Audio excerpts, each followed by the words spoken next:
Hello, everyone. Hello, everyone. I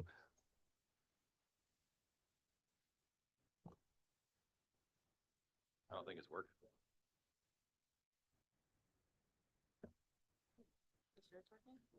Hello? I think it's connecting. The blue light is. Testing the mic. Hello. Testing, testing. I guess it's fine. Just can't It's really on, hear but it's quiet in the room. very well. Okay, so let's go ahead and call to order the regular assembly meeting of Tuesday, May 28th, 2024. Please stand for a flag salute. I pledge allegiance to the flag of the United States of America, to the republic for which it stands, one nation, under God, indivisible, with liberty and justice for all.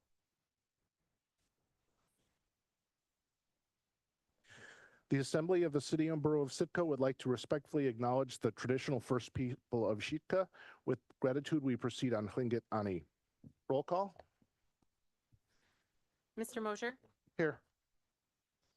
Mr. Pike, Here. Mr. Yestad, Here.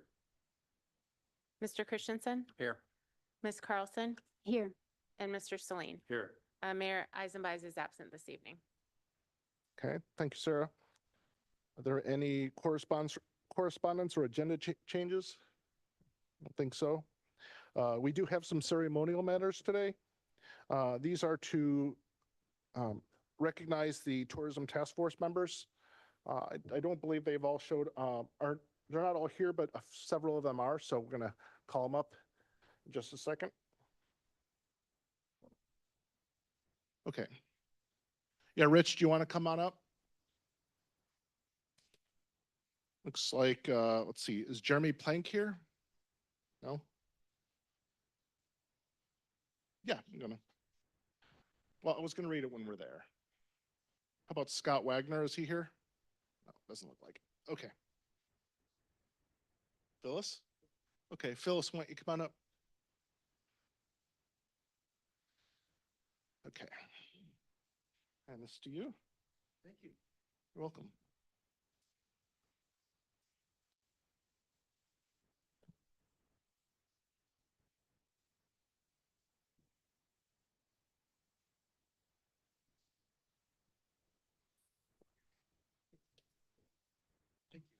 Yeah, you're welcome. So I was going to read this on behalf of the City and Borough of Sitka. Yeah, if you want to come here, if somebody wants to take, one of you guys want to take a picture. Service award on behalf of the City and Borough of Sitka is hereby awarded to Phyllis Hackett, Rich McClear, I'll read the rest, Chris McGraw,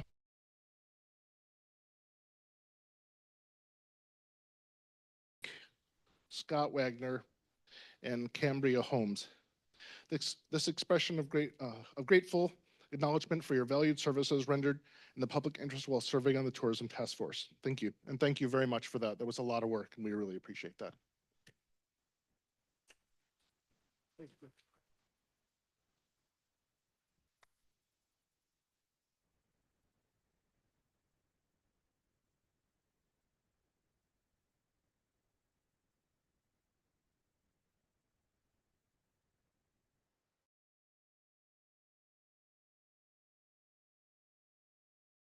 I'd also like to take a moment to thank the ex officio members, Amy Ainsley, Rachel Roy, the staff liaison, Jess Earnshaw, and assembly liaisons, JJ Carlson and Chris Yestad.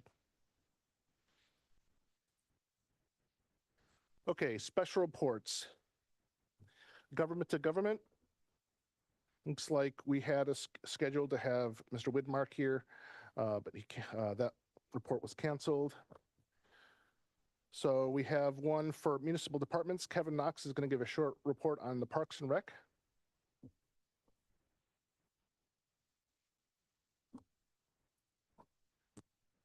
Evening, Deputy Mayor and Assembly members. Thanks for having me tonight. Kevin Knox, Parks and Rec Coordinator. I just wanted to take a minute to highlight some things that we have going on this summer with the Parks and Rec Department.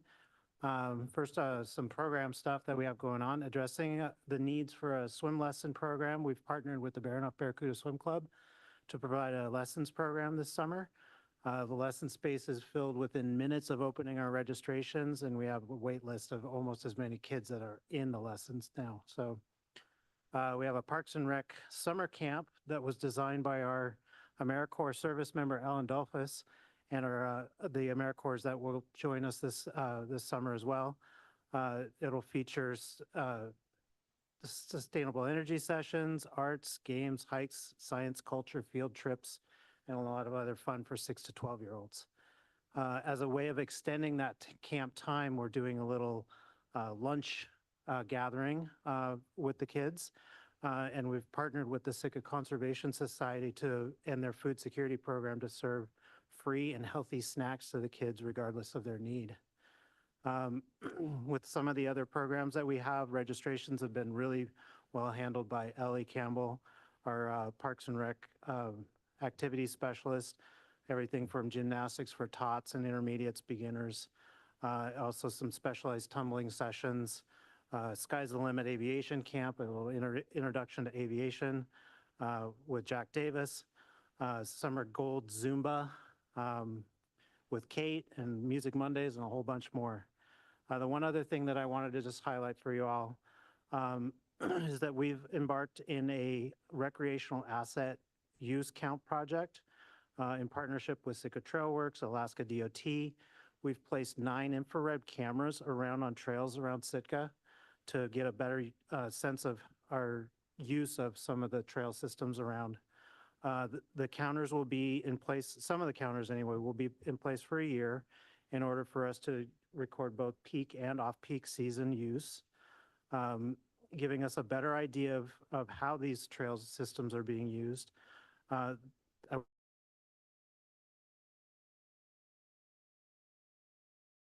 They're actually not cameras, they're just infrared counters.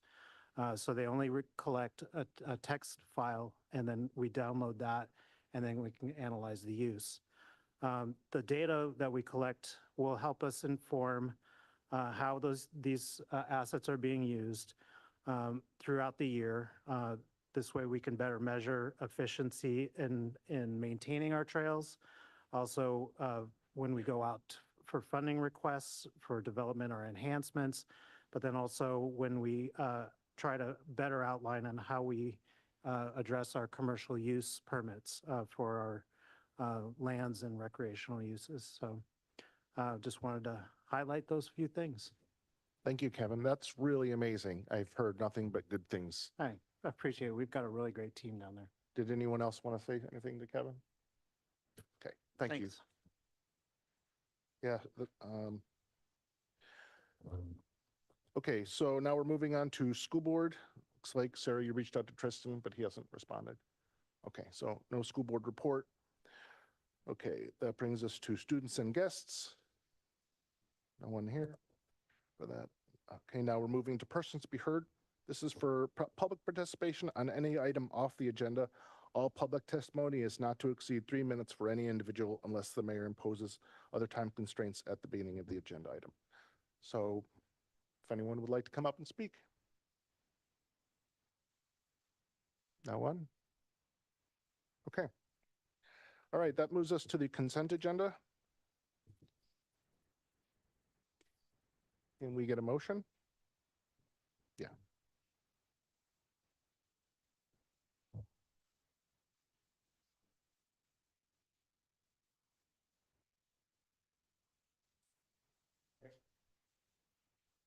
I move to approve the consent agenda consisting of items A, approve the minutes of the April 18th, 25th, May 2nd, and May 9th assembly meetings. B, approve a liquor license renewal for Dove Island Lodge and fishing charters, a renewal application for Asian Palace, and a transfer of ownership application for the Westmark. And C, setting the millage rate for the fiscal year July 1 through July 30, 2025. Second. Okay, it's been moved and seconded. Is there any public comment on the consent agenda? Okay, seeing none. Sarah? All right, on the motion, can you hear me through this? Yeah, there's the volume on these is really low. Oh, the hand mic? Well, it says it's muted. So. Let's get that up here.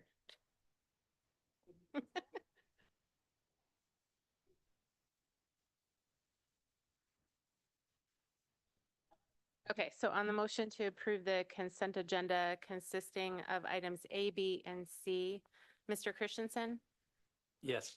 Mr. Yestad, Yes. Mr. Mosier, Yes. Mr. Celine, Yes. Ms. Carlson, Yes. and Mr. Pike. Yes. The motion passes 6-0. Okay, so the consent agenda is passed. We're now to board, commission, and committee appointment. Item D. Can I get a motion? I move to appoint Barbara Teepee to an unexpired term on the Tree and Landscapes Committee. Second. Okay, it's been moved and seconded. We can go to public comment. I'm not seeing any. Okay, assembly deliberation on that appointment? No? Okay, Sarah? All right, on the motion to appoint Barbara to an unexpired term on the Tree and Landscape Committee, Mr. Yestad, Yes. Ms. Carlson, Yes. Mr. Mosier, Yes. Mr. Pike, Yes. Mr. Christensen, Yes. and Mr. Celine. Yes. The motion passes 6-0 on item B. Okay, great, moving on. That moves us to unfinished business, item E. I move to approve ordinance 2024-13 on second and final reading, making supplemental appropriations for fiscal year 2024 Clean Energy to Communities Project. Second. Okay, it's been moved and seconded. Off to public comment, seeing none. Back to the assembly for deliberation. Is there any deliberation on this one? No? Okay, Sarah?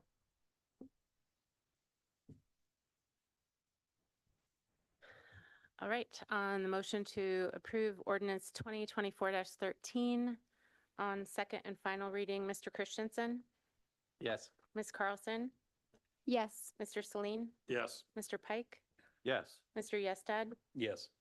and Mr. Mosier. Yes, The motion passes 6-0 on Great. item E. thank you. Okay, item F. I move to approve ordinance 2024-10 on second and final reading, making supplemental appropriations for fiscal year 2024, replace Harbor 300 horsepower outboard. Second. Okay, it's been moved and seconded. Any public comment on item F? Seeing none, back to the assembly for deliberation. I thought we were approving a 3,000 horsepower motor. My ability to count zeros.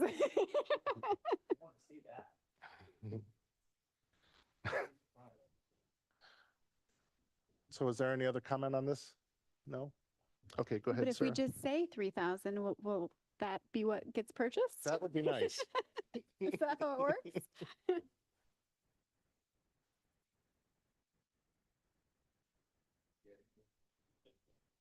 Did you want to Sorry, pause? I'm multitasking. It's not going very well. Okay, it's okay. We can slow down.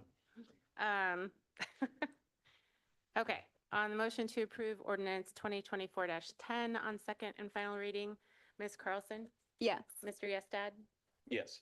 Mr. Celine, Yes. Mr. Mosier, Yes, Mr. Pike, Yes. and Mr. Christensen. Yes. The motion passes 6-0. okay. Item F is passed. On to item G.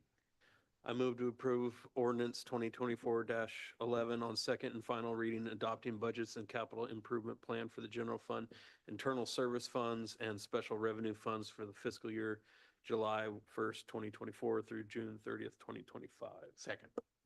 Okay, it's been moved and seconded. I'm not opening it, just saying opening for public comment, even though there isn't any non-staff here. So, okay, back to the assembly for deliberation on this one. Yeah, if I can just a little bit. Yeah, so by this point, it's all been argued out, but I just want to comment on, number one, how much easier this is it now than it used to be. I've been up here a number of years now, and I can remember arguing it this last time, and over $300 purchases. And so, I never want to talk about police cars again. But the process now is so much smoother. I think it's transparent. Everybody can see what's going on. And so I think John and your staff and Melissa are responsible for that mostly. But I can't tell you how nice it is to have it be a formality at this point. And so I appreciate the work and effort you guys put into this. So thank you. And I hopefully other people in Sitka agree with me. So.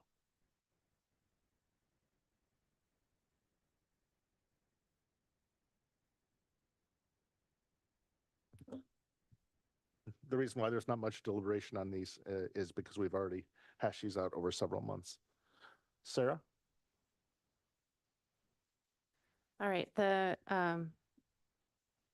approve the motion on ordinance 2024-11 on second and final reading, Mr. Pike, Yes. Mr. Mosher, Yes. Mr. Celine, Yes. Ms. Carlson, Yes. Mr. Christensen, Yes. and Mr. Yestad. Yes. The motion passes 6-0. Okay. Item H.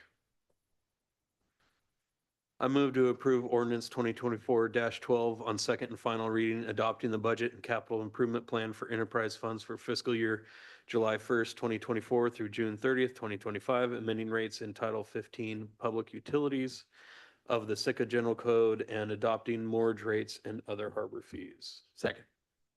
Okay, it's been moved and seconded. Is there any public comment on this item? Seeing none, coming back to the table for deliberation. Seeing none. Sarah, on item H? Thank you. Ordinance 2024-12 on second and final reading, Mr. Mosher, Yes. Mr. Pike, Yes. Mr. Yestad, Yes. Mr. Christensen, Yes. Mr. Celine, Yes. and Ms. Carlson. Yes. The motion passes 6-0 on item H. Okay, thank you. So this moves us to new business. Can I get a motion, please, for item I? I move to approve ordinance 2024-14 on first reading, amending Title 15 Public Utilities of the Sitka General Code by updating Chapter 15.10 Water System, Section 410 Joint Service Connections. Second. Okay, it's been moved and seconded, but before we go to public comment, I believe Ron's going to come up and give us an introduction.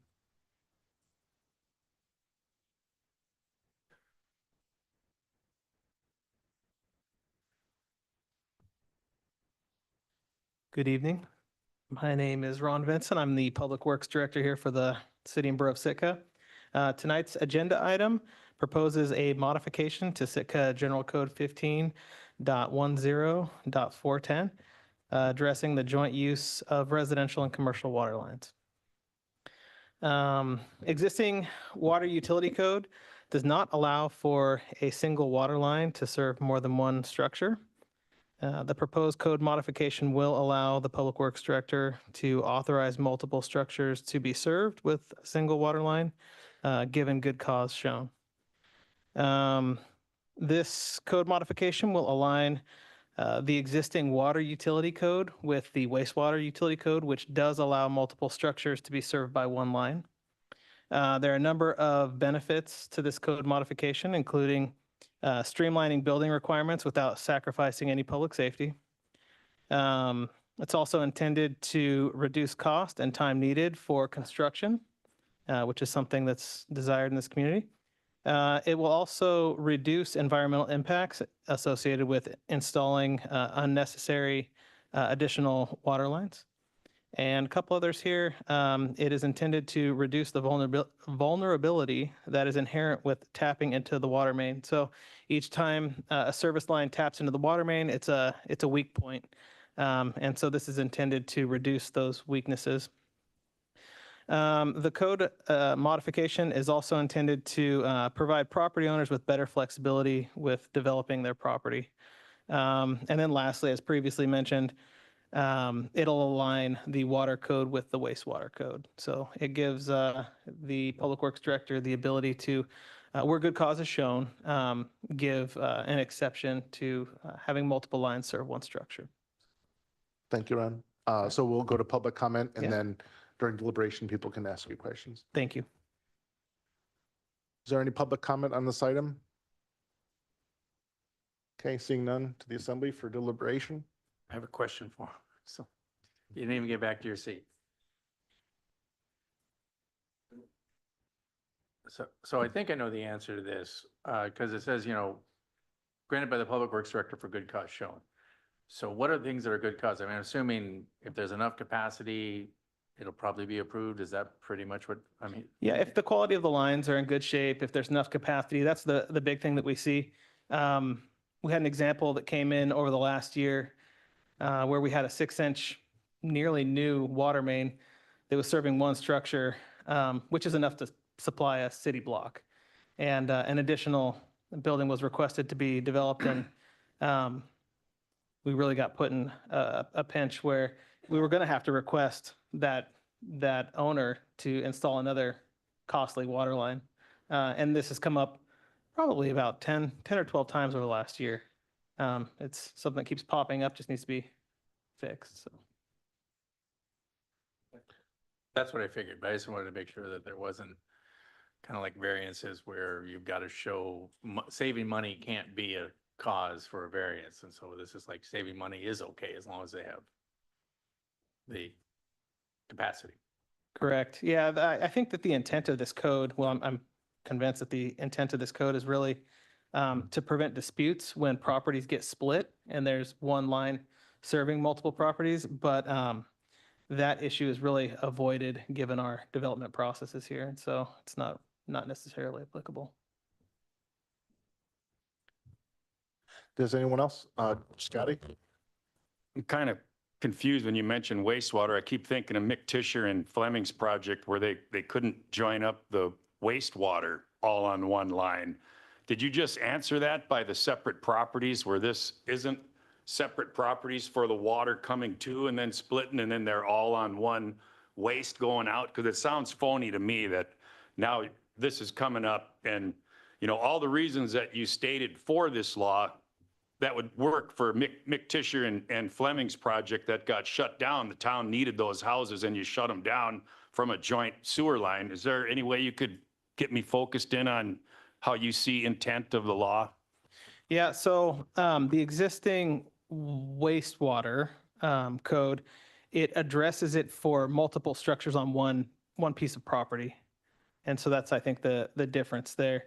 I also believe, and I wasn't quite in this position when that all happened, but I believe that there were some capacity issues with that line that were concerns and some other installation issues. But the intent of the code is two structures on one property, one parcel.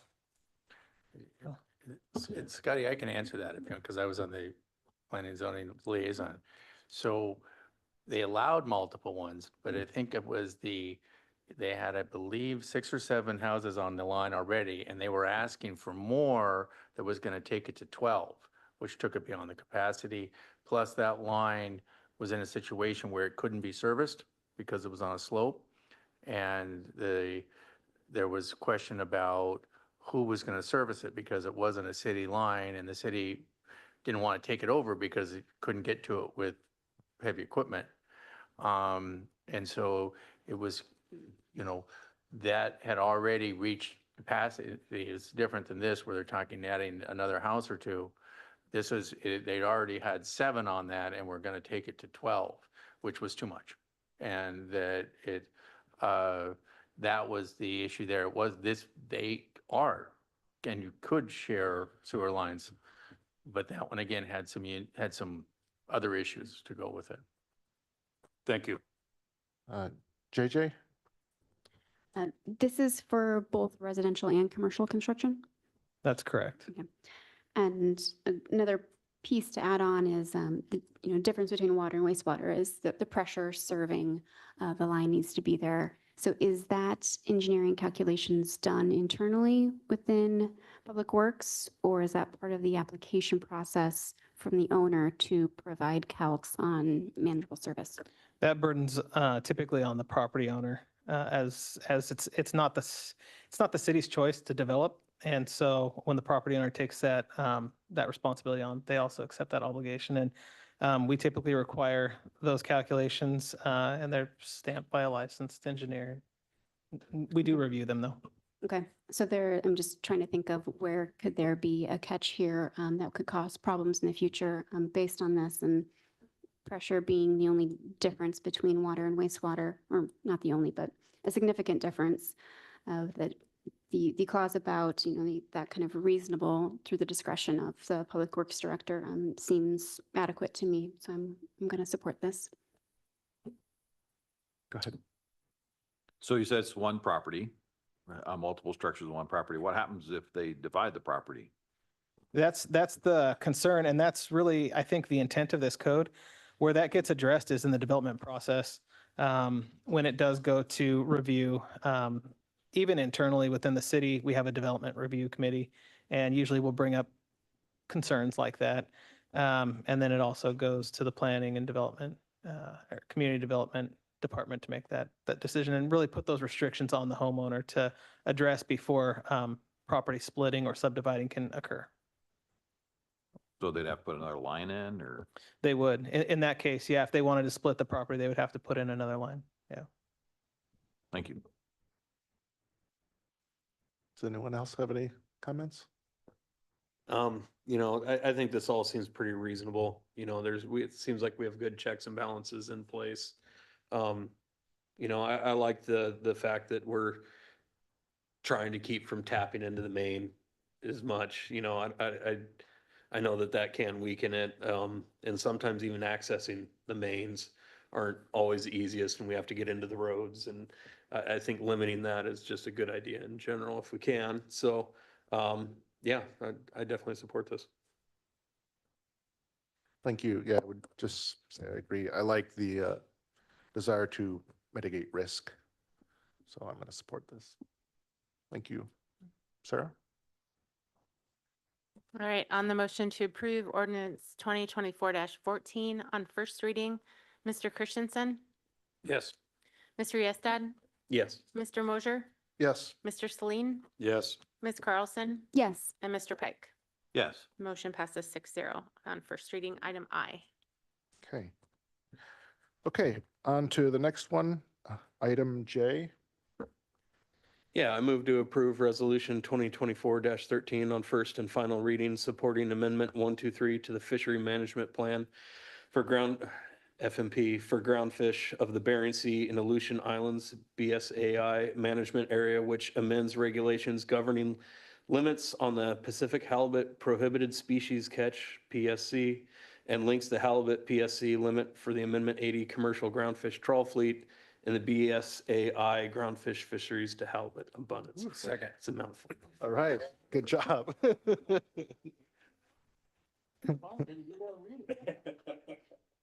was good. So because I'm presiding and because most of the work was done by Chris, why don't you introduce that before we go to public comment? Yeah, so I'm sure you're all aware, Linda Mankman, who's in the audience here, sent us an email a little while back asking for us to sponsor this resolution. I looked through it and, as a Southeast fisherman, an Alaskan, and someone who enjoys halibut, I thought this was absolutely wonderful and necessary for the future of the resource. Not just for commercial fishermen like myself, but for everyone who utilizes the resource. So, yeah, this is something that we've been needing in the fishery. It's something that we're slowly working towards, is a little more accountability for all of our users. And there continues to be a lot more going on in the political scene beyond just this resolution. Mary Patola dropped some pretty big stuff this last week regarding the trawl fisheries. So this is just one step for accountability amongst our fisheries. Thank you, Chris. And we can go more into that after public comment. Is there any public comment on this item?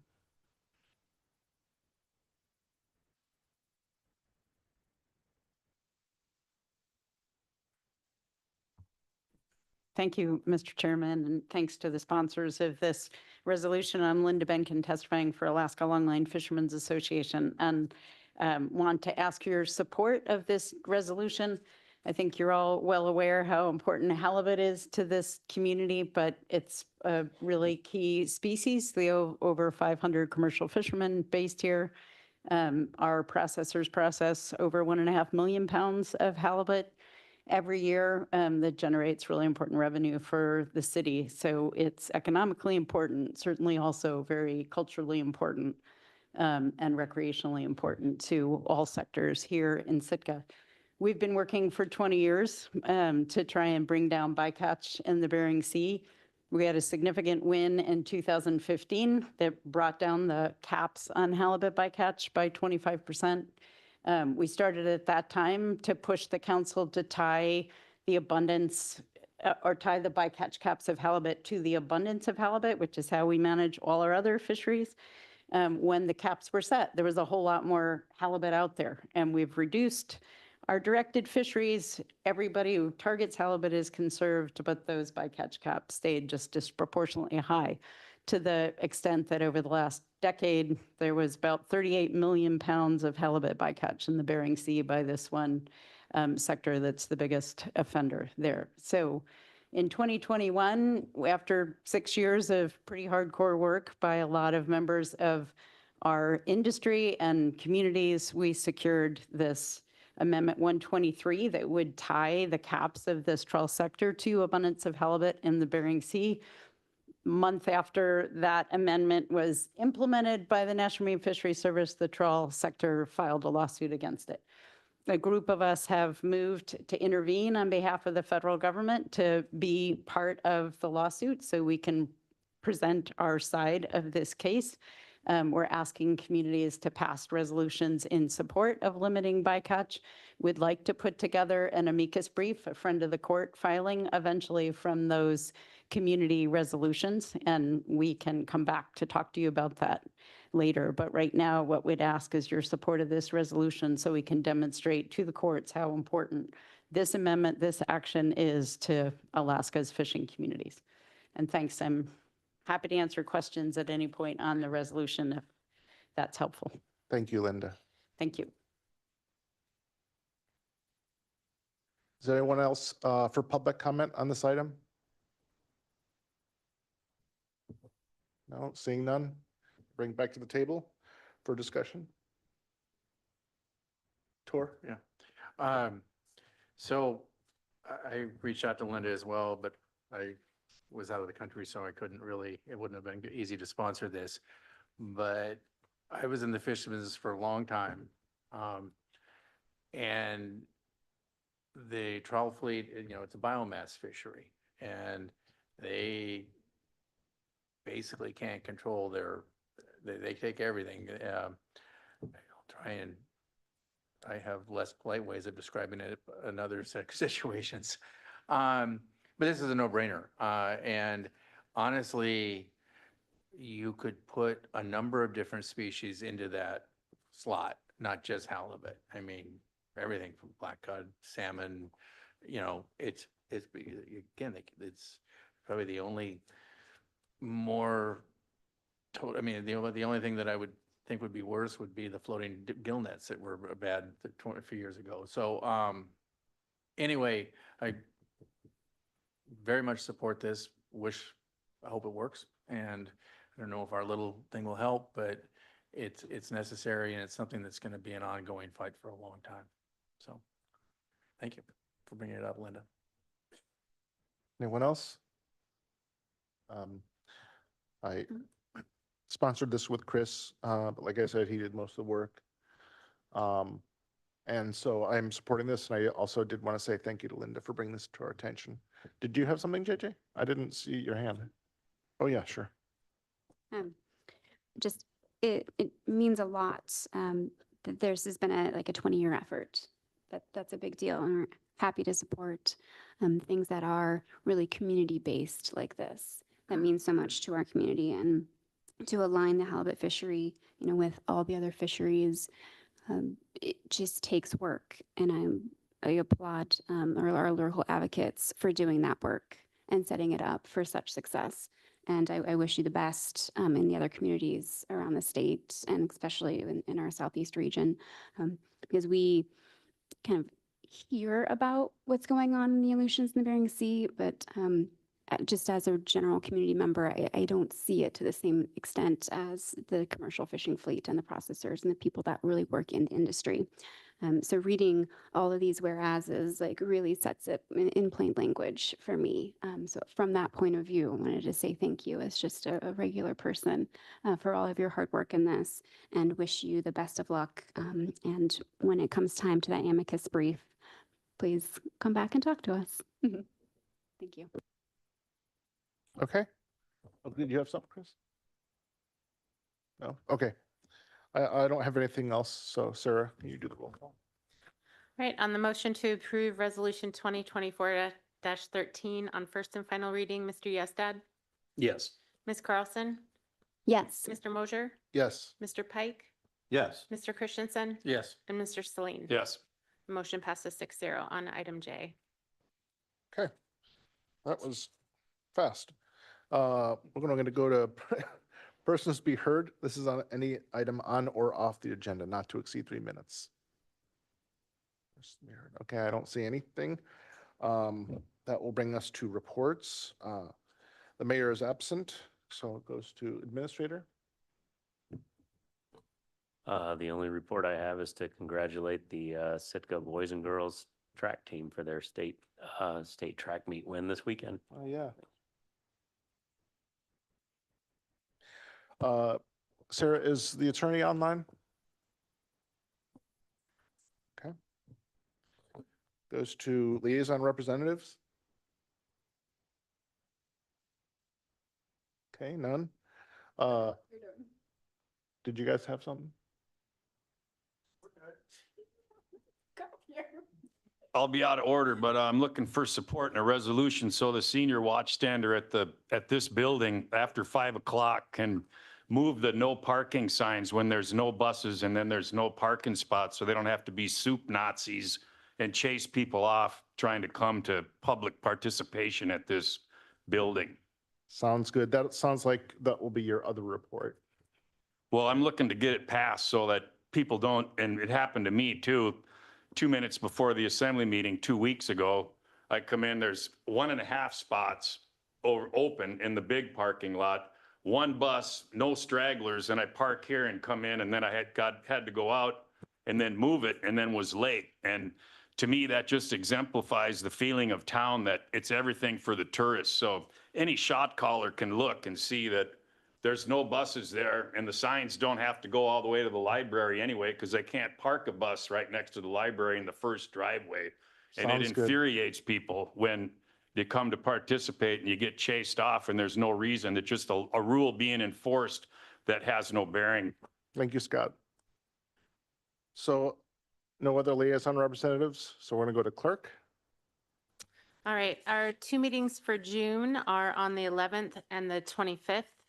Our annual nonprofit grants, that application period is going to open up June 17th and close on August 16th. And then the clerk's office is ramping up for the October 1st municipal election. The first date that candidates may file is Monday, July 15th. And then the last day for filing is Friday, August 2nd at 5 p.m. Expiring terms, we have 3 on the assembly, a mayoral seat, and then 2 assembly seats. And then for school board, we have 2 seats as well. So more news to come on that. Okay, thank you, Sarah. Any other reports?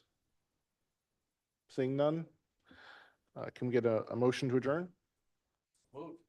Second. Okay, we're adjourned. Thank you.